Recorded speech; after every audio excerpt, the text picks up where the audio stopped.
What if I told you the best Czech lager outside of the Czech Republic is brewed in Colorado? Welcome to Denver, one of the greatest beer cities on the planet. I came here as a judge for the World Beer Cup in Louisville, and now I'll show you where I went and why this city might be your next beercation destination. Sadly, Simona couldn't join, but she'll be commenting my decisions as usual. So let me get this straight. You went all the way to Colorado to judge beers and then drank even more beer? Hello there, original travelers. Welcome to another video of ours, and in this one I'm gonna show you some of the best breweries and tap rooms in Denver, Colorado, like this one here.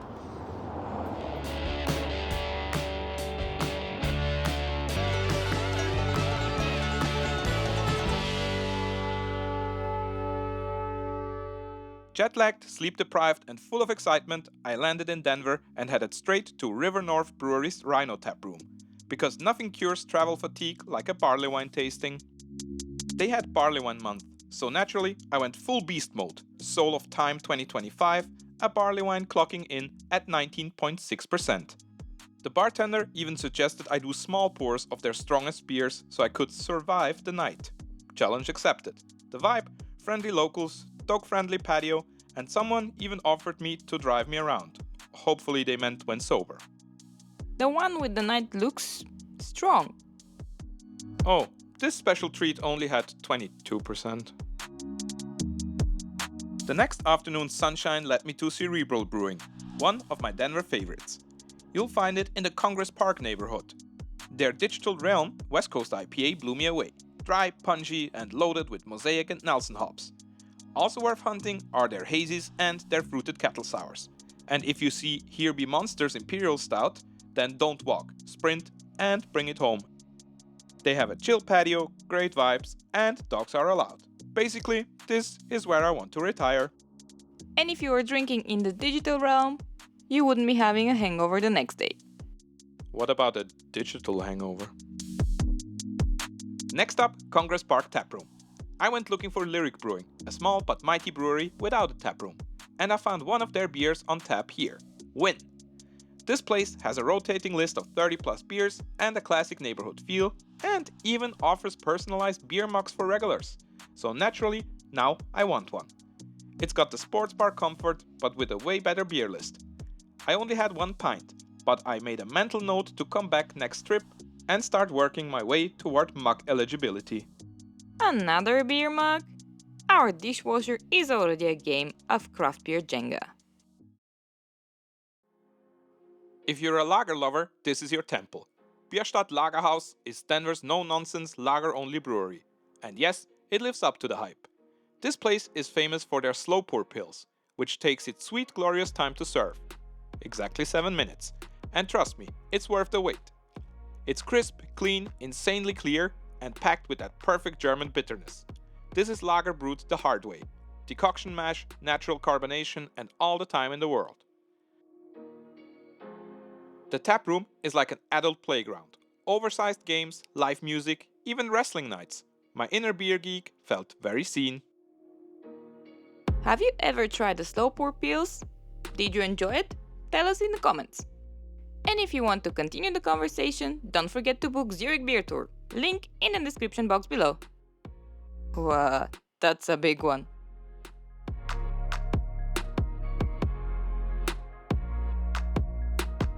Crooked Stave is where beer meets science. Founded by a guy who wrote his master thesis on wild yeast, this place is all about Brettanomyces, barrel aging, and deep complexity. If you're into funky tart and experimental, this is your stop. The taproom staff were super welcoming. I tried Peaches of Immortality, a wild ale aged in a Colorado single malt barrel. Tart, fruity, slightly oaky, it was absolutely insane. Whoa, that's a barrel I wanna live in. That's not a barrel, that's a further. Ali behind the bar even gave me a peek behind the curtain. I got to see their cool ship, which is basically a giant shallow pan used to cool wort and invite wild yeasts to do their magic. Not something you see every day. Next up, Cohesion. This one was really high on my list. This is the place for Czech-style lagers outside of the Czech Republic. Triple decoction, open fermentation, Lukr taps, these guys don't mess around. Try the Cohesion 8 degree or 10 degree for light floral table beers, Or if you want something with more kick, the 12-degree lager is where it's at. Crisp, herbal, and just the right bitterness.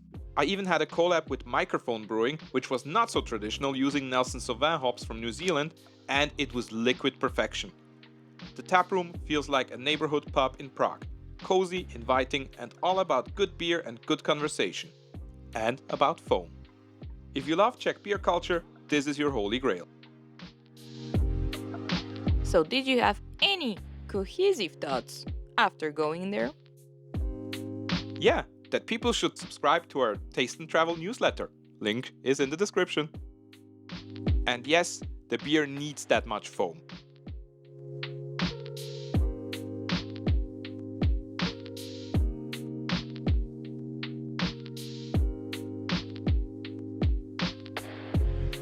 Alright guys, I'm just close to Cohesion here in Denver.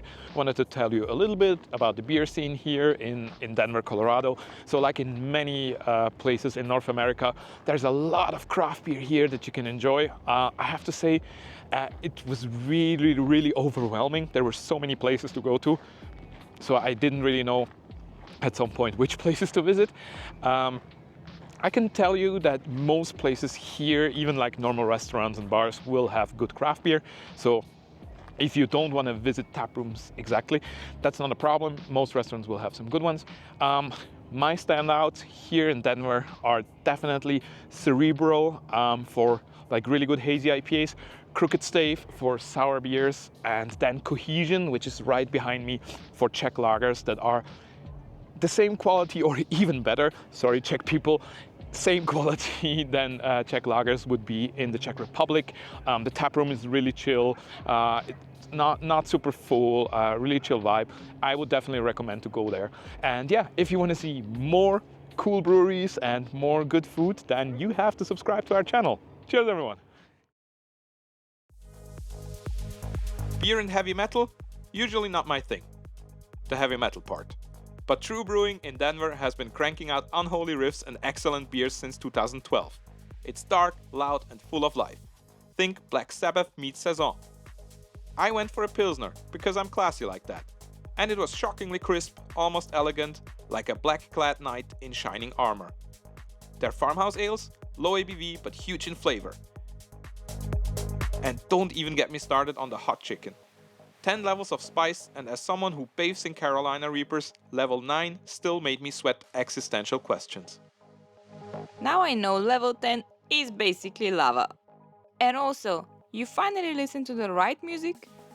Without me?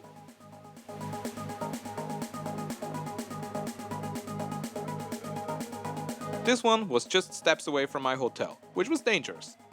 Great Divide is a Denver OG, and their barrel bar in RiNo is the perfect mix of innovation and comfort. It's small, cozy, and full of big beers. I had the 2024 Lost Whiskey Barrel Aged Yeti. This thing is like a cuddle from a grizzly bear wearing a leather jacket. Smooth, roasted, boozy, with whispers of vanilla and oak.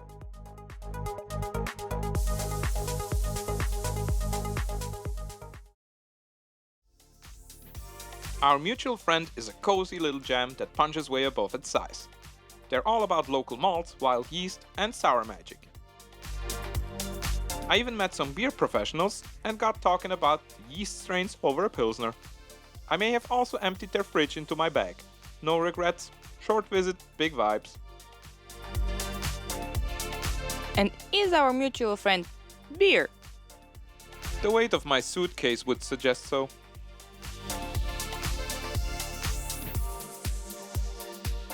After the first day of judging the World Beer Cup, the Brewers Association had a bunch of cool events lined up, including an excursion to Ciders Acreage. Since I was based in Louisville for a few days, it gave me the chance to explore a few breweries and spots outside of Denver. And honestly, what better way to unwind after evaluating 50 beers than more drinks? The acreage is stunning. Rolling hills, mountain views, and a cider selection that makes you question everything you thought you knew about apples. I actually started drinking cider before craft beer, so this is the one I really regret not going to. Definitely try the cider with guava and chili. We also got a tour of the production. They're really serious about quality and tradition here. And the Poumon we tried, barrel-aged fortified apple wine. The Acreage is the kind of place where you pause mid-sip and just say, damn, this is my life. Maybe I can bring you apple picking. Just takes too long to make cider.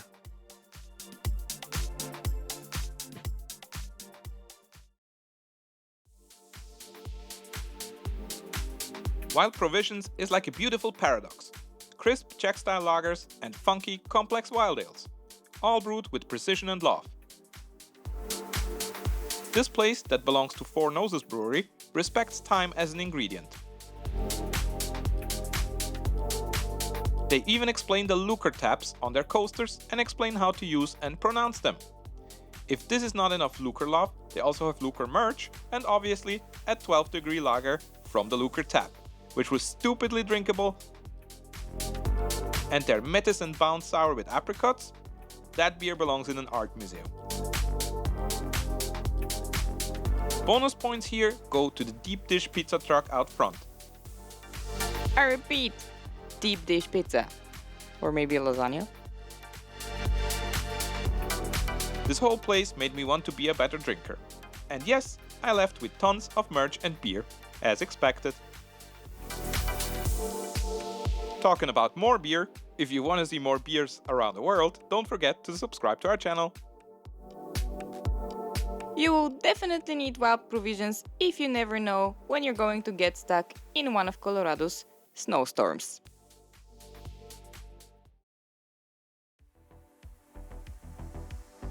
Those barrels are made for drinking. Cellar West felt like walking into your cool neighbor's garage. If your neighbor happened to be an award-winning brewer with a Brett IPA that actually made me say wow. And that never happens with Brett IPAs. The green spur was funky, zesty, balanced, and it didn't taste like wet hay, which is honestly rare.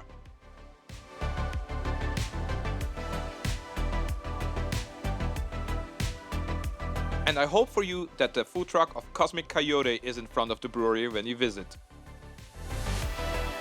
The chicken sandwich I had was fantastic, but the garlic fries these guys are making are outstanding, and their house mayo is even better, so definitely go for this. And it also works well with their pub ale. The staff were super friendly and the whole place just screamed local legend in the making. Also shout out to the bartender for letting me peek behind the scenes like a curious raccoon. And can I say something about the interior design of all of these great breweries? Simply amazing. Great art. Next time you join me in Denver. Not only for the art, also for the beer. Liquid Mechanics, coolest name in the game. And the beer delivers too. I came here because everyone recommended their West Coast IPAs, but I stayed for the kettle sours. Their brewing setup is impressive. Biotech pros turned brewers with passion for hops, balance and big flavors. The IPAs get the right amount of bitterness, but I was completely blindsided by their sours. Tart, rich and a lot of fruit in there. These guys don't play favorites. Barrel-aged dark beers, German lagers, they do it all. And they do it damn well.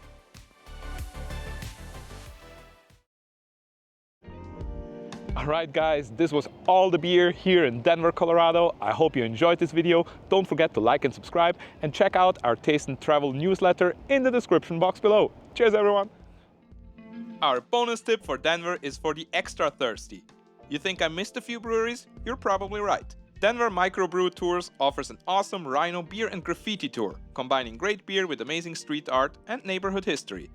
It's the perfect way to keep the buzz going while discovering one of the coolest areas in the city.